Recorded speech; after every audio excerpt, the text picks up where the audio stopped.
So guys, meron tayo ngayong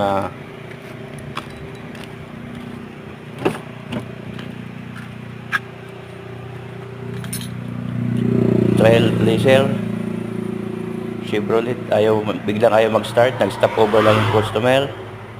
So nung tingnan natin, nabiyak pala yung bushing nung cable. Ayan, naka-drive siya, tapos naka-park position naman yung shifting lever. So hindi nga magsa-start kasi naka-drive. So ang ginawa natin dyan, inayos natin shifting lever cable niya. So ayan, nabalik na natin, testing natin drive.